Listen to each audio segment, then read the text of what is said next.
For Scandinavian countries, India is fast becoming one of the most important source markets in terms of visitors. With its famous castles, northern lights, Vikings, and other unique experiences, the region draws significant Indian visitors throughout the year. Well, unique Scandinavia is because this region has everything to offer. History, royalty, culture, design, northern lights, a midnight sun, the Sami and the Viking, and there's everything that you can imagine in terms of nature. We have the fjords, we have the mountains, we have the nature. So it's also, we have the think pool capitals of Scandinavia, Oslo, Stockholm and Copenhagen, and that makes this region really, really unique.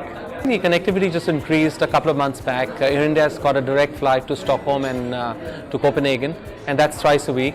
This is really going to benefit a lot of us who are planning a small vacation in the winters now, of course, before the summer set in next year.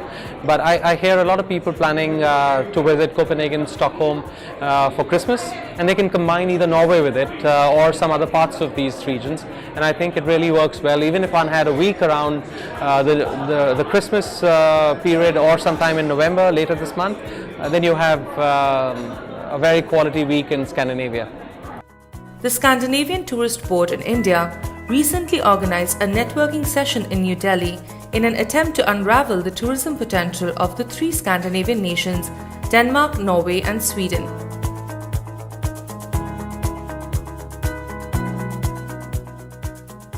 We have a lot of different travelers coming in from India. We Visit Sweden, we work with 13 different markets across the world.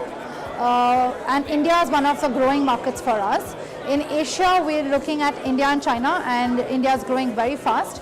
We have group travelers who are coming, who come as big groups, group departures. We have the free independent traveler, and then we have the niche traveler who does not have any specific agenda in mind, but they just want to discover the beauty of Scandinavia. We've got about an 18% growth from 2017 to 16 when you see the growth, and the month-on-month growth has been about 35%, August 2017 to 2016.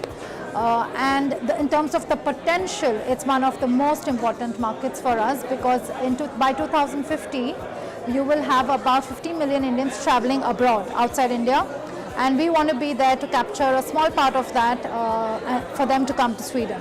We are actually doing a joint campaign with Air India. You know that Air India launched a direct flight. It's on Wednesday, Friday and Sundays.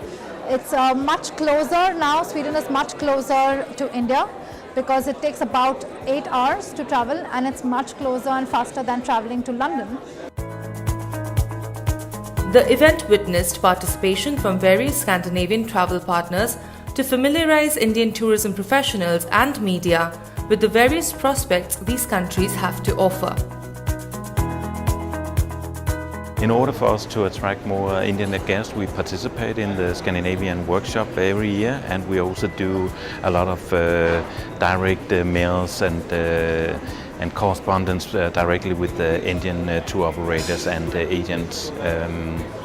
So we are very pleased to see that the numbers of the Indian guests has been increasing over the last 5 years, but we do allocate more and more space for the overseas market, and including the Indian, so we'll hope to see a lot more Indian guests on board.